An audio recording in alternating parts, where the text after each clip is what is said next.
Good afternoon. Thank you all for being here this afternoon.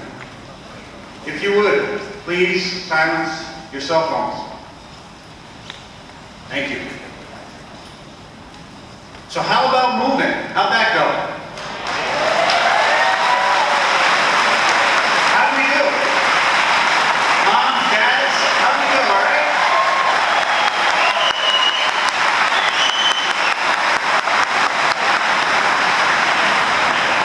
For our parents who are here with us today, you may recall at orientation, I told you that we do it better than most.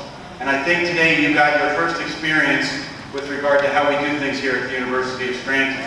2016, welcome to the University of Scranton.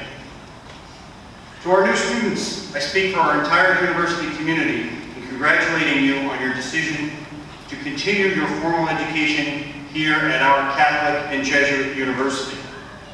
I know we are a bit biased, but we think you made a great choice. New Student Convocation is a program that is intended to provide the first gathering of the entire entering class. It will be followed in 4 years by our ending assembly, better known as the commencement ceremony.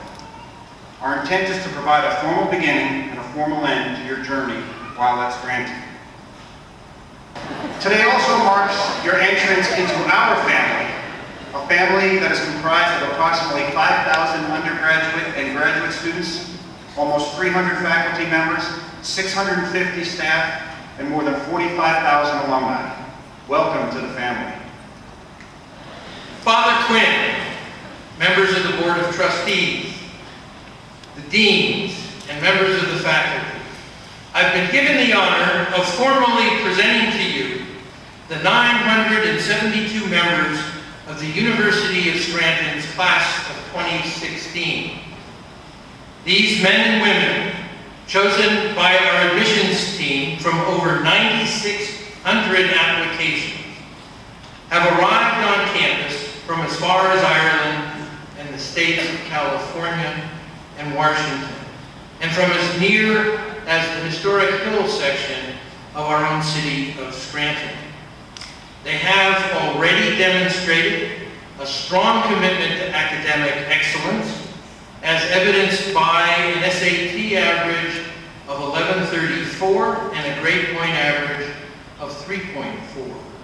They are a fascinating and diverse class, bringing with them rich experiences and traditions, as well as powerful, dare I say, passionate interests and aspirations. From them, we can and do expect great things. In other words, they are exactly what St. Ignatius would want them as men and women to be, those who will someday set the world on fire. As we look to their parents in this audience, we see their pride in their children, well justified on the basis of what these women and men have already accomplished. We also see hope and a touch of nervousness as they look to the future. But I assure you, parents, and I assure you, Father Quinn, as president, that their children, now also our students, will take extraordinary advantage of the opportunities offered to them by this great university and its community of faculty, staff, and students. And in 4 years, Father, they will be purple. And so, Father Quinn, it is my privilege to present to you the class of 2016.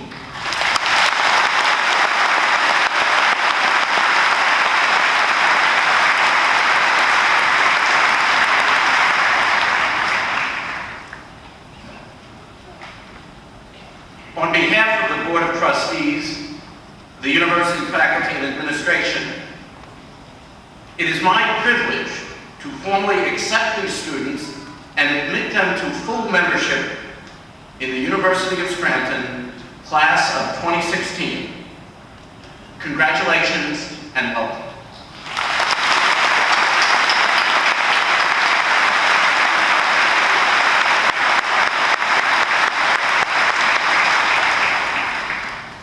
We are very glad that all of you, first-year students, transfer students, and parents, have chosen to join the Scranton family. As has already been mentioned, you are joining an extraordinary university community. And you will make it even better with your energy, your background, and your varied interests and talents.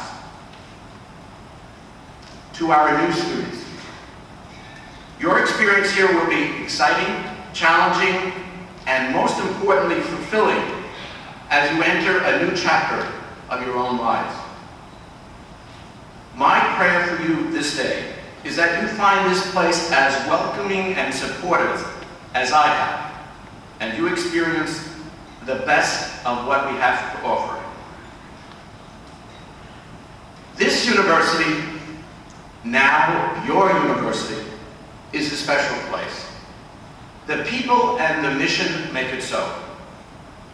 The university is animated by the vision of St. Ignatius of Loyola and his first companions. The Society of Jesus is over 470 years old and continues to educate young men and women in the spirit of Ignatius. One of the key phrases capturing the charism of Ignatian spirituality is to love and serve in all things. In Ignatius' Spanish, it reads, en todo amar y servir, Ignatius understand service, and how might we follow his lead? First, by looking at God who is first to serve, we begin to learn about service. Second, from God, we learn that love is the foundation and love is the stimulus for service. Love is expressed in deeds, in acts of service, more than in words. And yet our service should speak out and communicate that love at its source. Third, service cannot be restricted to certain actions or deeds, to certain results or accomplishments. From Jesus and the Gospels, we learn that to follow is to serve, to be available is to serve, to believe and to trust is to serve, to accompany is to serve, to forgive and to be compassionate is to serve, and to celebrate the Eucharist, as we'll do later this day, is to serve. Used from time to time by the class at formal university events to identify your class. The class of 2016 banner is being carried by Jamie Hansey and Ralph Patagna, who are members of your entering class. Please rise while the banner makes its entrance.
I shall strive always to increase my spirit of faith, to enrich my character by contributing my